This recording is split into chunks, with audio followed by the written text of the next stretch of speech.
The invitation. Admiral Sophia Rice stood at the viewport of her orbital office, watching Earth rotate beneath her. At 58, her dark hair was streaked with silver, her brown skin marked with lines earned through decades of service to the United Earth Defense Force. When the priority message arrived, she was in the middle of her morning routine.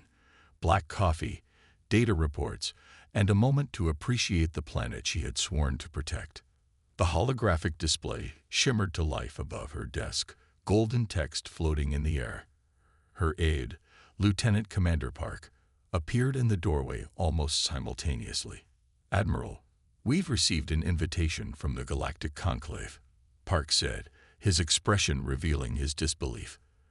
"They want Earth to attend the Millennial Security Summit." Rice raised an eyebrow. The Conclave, 14 species that had mastered interstellar travel millennia before humans had even left their atmosphere. Since Earth's first contact 70 years ago, the aliens had treated humanity with a mixture of amusement and condescension. Humans were newcomers, barely able to reach nearby stars, while the elder species had colonized entire galactic arms.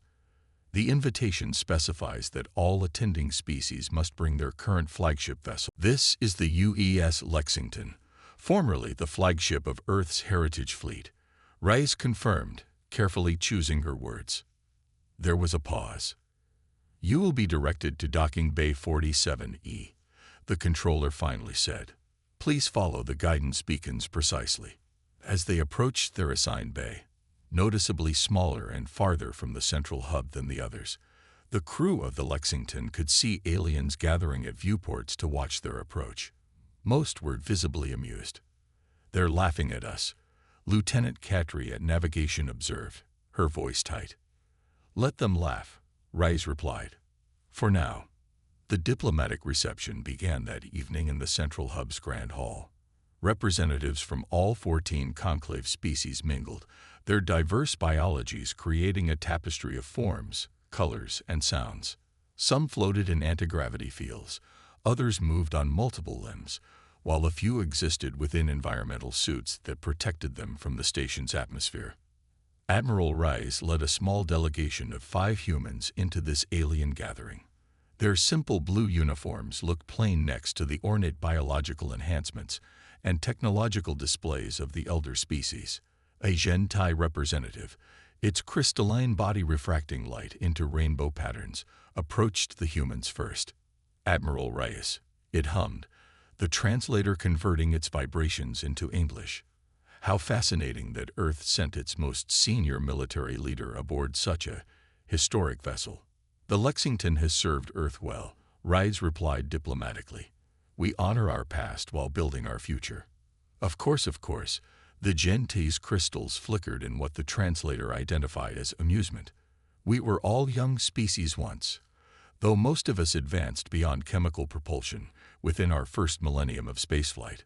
Before Rice could respond, a Valkyrie floated over, its tentacles rippling beneath a transparent environmental field. "Is it true your ship still uses nuclear fusion for power?" it asked, not bothering to hide its condescension. "And manual navigation controls with physical interfaces?"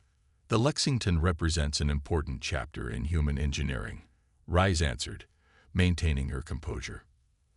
"A very early chapter, it seems," the Valkyrie replied, generating ripples of laughter from nearby aliens. Throughout the evening, similar interactions repeated. The elder species were polite but barely concealed their sense of superiority. They asked questions about Earth's primitive technology, while boasting about their own advancements: quantum entanglement drives, consciousness-linked navigation systems, weapons that could alter the properties of local space-time. Admiral Rice and her team absorbed it all, responding with diplomatic vagueness when questioned directly about Earth's current capabilities. The formal summit began the next morning in the conclave chamber, a vast circular room where representatives from all 15 species, 14 elders plus humanity, gathered around a 3-dimensional projection space in the center. The conclave arbiter, a Tavros elder whose silver skin had dulled to gray with age, opened the proceedings. For 10,000 years, the Conclave has maintained peace among the spacefaring species through mutual understanding and transparency. Every millennium, we gather to share our defensive capabilities, ensuring no single species develops weapons that threaten galactic stability. The Arbiter's 4 eyes swept the chamber, lingering briefly on the human delegation. As is tradition, each species will demonstrate the capabilities of their flagship vessel, beginning with the most recent addition to our community, Earth. A murmur ran through the chamber as Admiral Reyes stood and walked to the central platform. The holographic display activated, showing a detailed image of the Lexington. "The United Earth ship Lexington," Reyes began, her voice steady, "uses nuclear fusion for main propulsion, with chemical thrusters for maneuvering. Its hull is primarily titanium-aluminum alloy with ceramic plating for heat distribution during atmospheric entry. Defensive capabilities include point defense laser arrays and electromagnetic shielding." She stopped speaking. The chamber waited for more, but Reyes simply stood there, hands clasped behind her back. "That's all?" asked a Gentai representative, crystal body pulsing with confusion. "Those are the Lexington specifications," Reyes confirmed. The Valkyrie representative's tentacles writhed in what might have been frustration. "Admiral Reyes, the purpose of this summit is to share current military technology. Your vessel appears to be at least a century behind what we would expect from even a developing spacefaring species. The Lexington accurately represents what humanity considers." Reyes paused, choosing her next word carefully. "Obsolete." The chamber erupted in whispers and translations. The Arbiter raised a hand for silence. "Clarify your statement, Admiral." Reyes nodded. "The Lexington was removed from active military service 15 years ago. It now serves as a training vessel and museum piece. The invitation requested our current flagship vessel, but it did not specify from which fleet." "This is semantics," huffed the Gentai. "You have deliberately misinterpreted. I have followed the letter of the invitation." Reyes interrupted, her tone hardening for the first time. "Just as I suspect many of you have done. After all, are we truly seeing the pinnacle of Gentai defensive technology here today, or merely what you're willing to show your potential competitors?" Silence fell over the chamber as the implications of her words sank in. The elder species had been playing this game for millennia, carefully revealing enough to maintain the appearance of transparency while concealing their true capabilities. And now humanity, the infant species, barely out of its planetary cradle, had called their bluff. The Arbiter's silver face was unreadable. "What are you suggesting, Admiral Reyes?" Reyes looked around the chamber, meeting the eyes, sensing organs or visual receptors of each species' representatives. "I am suggesting that if the Conclave truly wishes to understand Earth's defensive capabilities, perhaps we should be more honest with each other, all of us." She turned back to the holographic display of the Lexington. With a gesture, she zoomed in on a small, unremarkable section of the hull near the engineering section. "This," she said, pointing to what appeared to be a maintenance hatch, "is the only piece of current Earth technology aboard the Lexington. It's a standard utility node, what we would consider the equivalent of a simple tool rather than a weapon." "And what does this tool do?" asked the Valkyrie representative, tentacles now perfectly still. Admiral Reyes smiled. "I would be happy to demonstrate, but not here. This technology cannot be safely activated near the station or your vessels." The chamber erupted again, some representatives demanding immediate explanations, others calling for Earth's ejection from the summit. Through it all, the Arbiter watched Admiral Reyes with ancient, calculating eyes. When the noise subsided, the Arbiter spoke. "Very well, Admiral. We will adjourn to a nearby uninhabited system, where you may safely demonstrate this technology. The summit will reconvene in 6 hours." As the chamber emptied, the elder species representatives gave the humans a wide berth, their earlier condescension replaced by wary calculation. Admiral Reyes watched them go, then turned to her team. "Contact Earth Command," she said quietly. "Tell them to dispatch Observer 1 to these coordinates. It's time to show the galaxy what humanity has really been doing these past 70 years. The revelation. 6 hours later, 15 vessels hung in the emptiness of an uninhabited star system. Chunks of rock and gas drifted around them, the remnants of a failed planetary formation. The elder species had positioned their ships in a wide semicircle, maintaining maximum distance from the UES Lexington. Admiral Rice stood on the bridge, watching the tactical display. Representatives from each species had gathered in their vessels' observation decks, sensors primed to record every detail of the coming demonstration. "All ships report ready, Admiral," Lieutenant Commander Park said from his station. "Earth Command confirms Observer 1 is standing by at the coordinates." Rice nodded, then opened a channel to all vessels. "Thank you for your patience. As I explained at the summit, what you're about to witness is standard utility technology by Earth's current standards. We consider it a tool, not a weapon." She paused, allowing the translators to convert her words for the various species. "For safety, I recommend maintaining your current distance. Arbiter, would you please select a suitable target from the debris field for our demonstration?" The Arbiter's voice came through the channel, measured and cautious. "The large planetary core fragment at coordinates 27 to 4318 should suffice." Rice glanced at the tactical display. The Arbiter had chosen the largest object in the debris field, a failed planetary core about 1/4 the size of Earth's moon, composed primarily of ultra-dense nickel iron. "Thank you, Arbiter. Observer 1 will now initialize." For several seconds, nothing happened. On the displays monitoring the alien vessels, Rice could see representatives conferring, some gesturing at sensor readings that showed nothing unusual. Then the fabric of space 3 kilometers from the Lexington rippled. It wasn't dramatic, just a slight distortion, as if heat were rising from invisible pavement. This distortion expanded, forming a perfect circle about 20 meters in diameter. Within this circle, stars became slightly distorted, their light bending around what appeared to be nothing at all. "What is that?"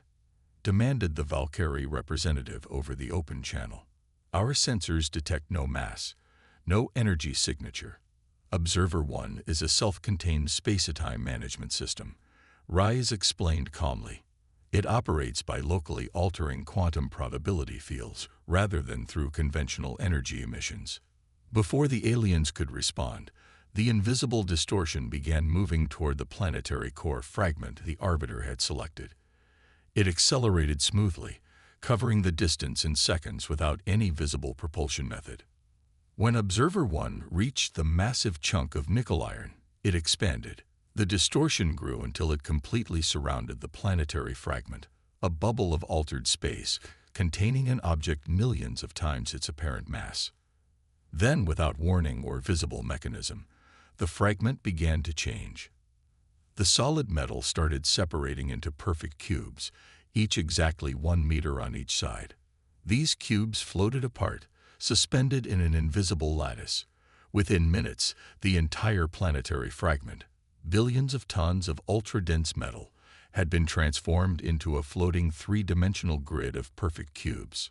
"Observer 1 is manipulating molecular bonds at the quantum level," Rice explained into the stunned silence. "It can disassemble and reassemble matter according to programmed parameters." As if to demonstrate, the cubes began to move. They flowed like liquid, rearranging themselves in space.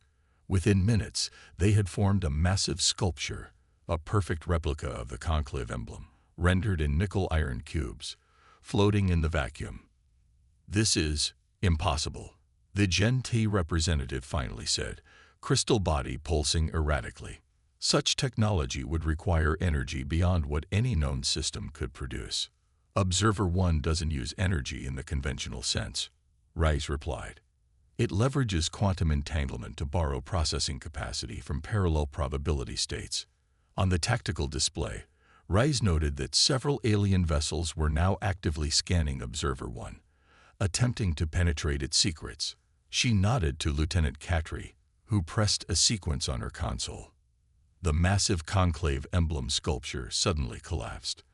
The metal cubes rushed back together, but instead of reforming the planetary fragment, they assembled into something new, a vessel.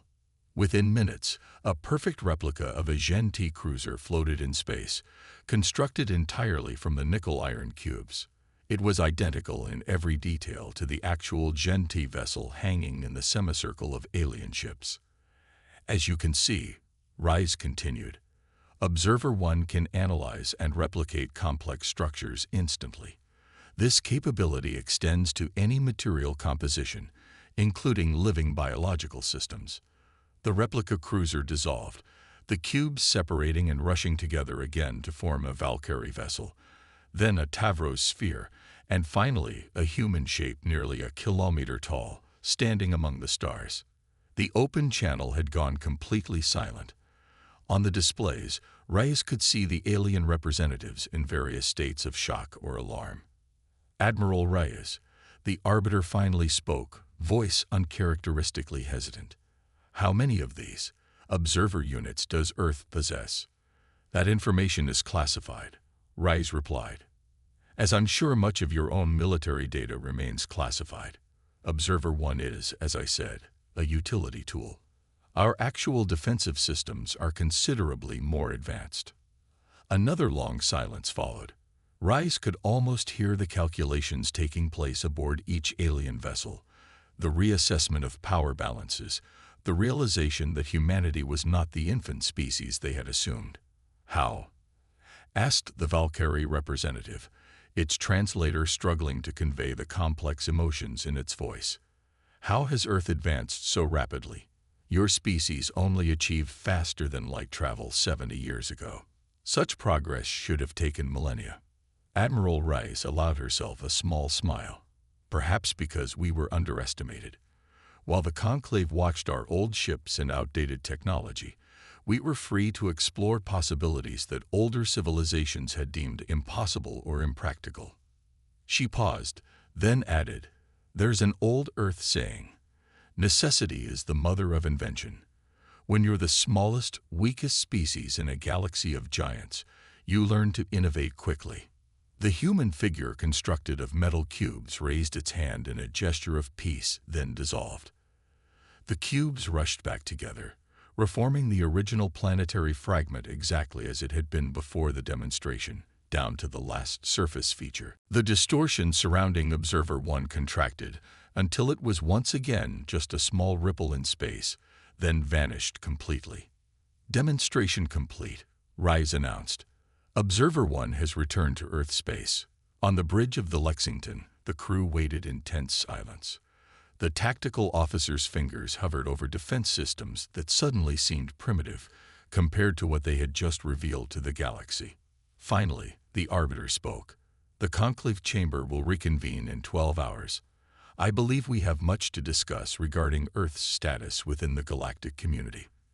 As the alien vessels began returning to the Conclave station, Lieutenant Commander Park approached Admiral Reyes. "Do you think they'll try to restrict our technology now that they know what we're capable of?" he asked quietly. Reyes shook her head. "They can't put this revelation back in the box. Besides, Observer 1 was just the beginning. What we showed them today was already 15 years old by our standards. Then why reveal it at all?" "Balance," Reyes replied, watching the stars. The elder species needed to understand that humans aren't just students anymore. We're peers, and if they've been keeping secrets from each other during these summits for thousands of years, they needed to see that Earth has been keeping a few of its own. When the Conclave Chamber reconvened 12 hours later, the atmosphere had transformed. The elder species representatives no longer looked at the humans with condescension. Instead, there was wary respect, and in some cases, barely concealed fear. The Arbiter called the session to order. In light of Earth's demonstration, the Conclave must reassess humanity's status. It is clear that we have underestimated your species' capabilities. Admiral Reyes stood. Earth does not seek dominance or special treatment. We ask only for equal standing with all other members of the Conclave. Equal standing, the Valkyrie representative repeated, tentacles writhing. when your technology clearly exceeds what many of us possess? Does it? Rice countered. Or have all of us been concealing our true capabilities behind obsolete vessels and careful demonstrations? Perhaps Observer 1 is primitive compared to what the Gentai could show us, if they chose to reveal their actual technology rather than what they deemed appropriate for lesser species to witness. Uncomfortable murmurs filled the chamber as centuries-old diplomatic facades began to crack. The Arbiter raised a hand for silence. Admiral Rice speaks truth that we have long avoided. This summit was created to prevent any single species from developing weapons that threaten galactic peace. Yet we have all been selective in what we share. The ancient Tavros turned its 4 eyes to each delegation in turn. Perhaps it is time for a new approach, not a competition of secrets, but a genuine exchange of knowledge. Earth would welcome such an exchange, Rise replied. We have much to learn from species that have explored the stars for millennia, and perhaps we have some fresh perspectives to offer in return. As the summit continued into the night, the dynamics of the galaxy subtly shifted.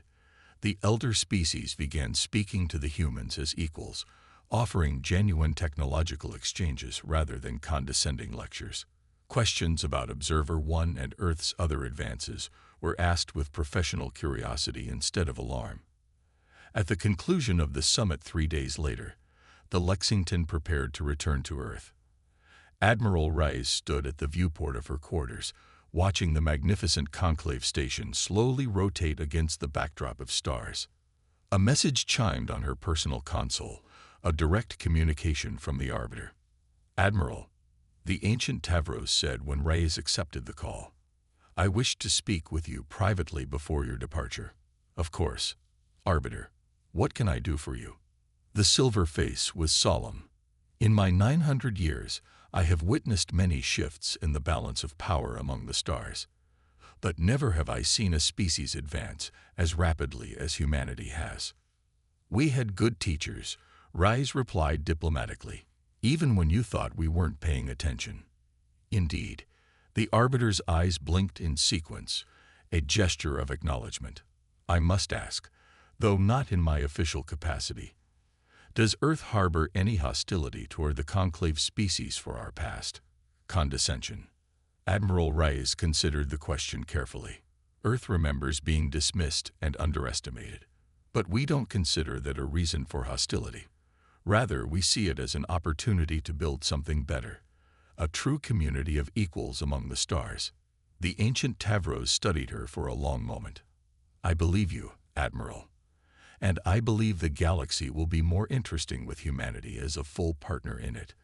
A pause, though perhaps also more unpredictable. Rise smiled. That's just how humans are, Arbiter. We never follow the expected path. As the Lexington broke orbit and set course for Earth, Admiral Rise reflected on how completely the galaxy had changed in just a few days.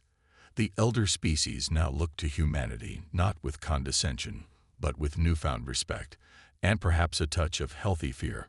Earth had revealed only a fraction of its true capabilities, just enough to secure its place at the table. The rest remained in reserve, invisible and watchful among the stars. Just like Observer 1.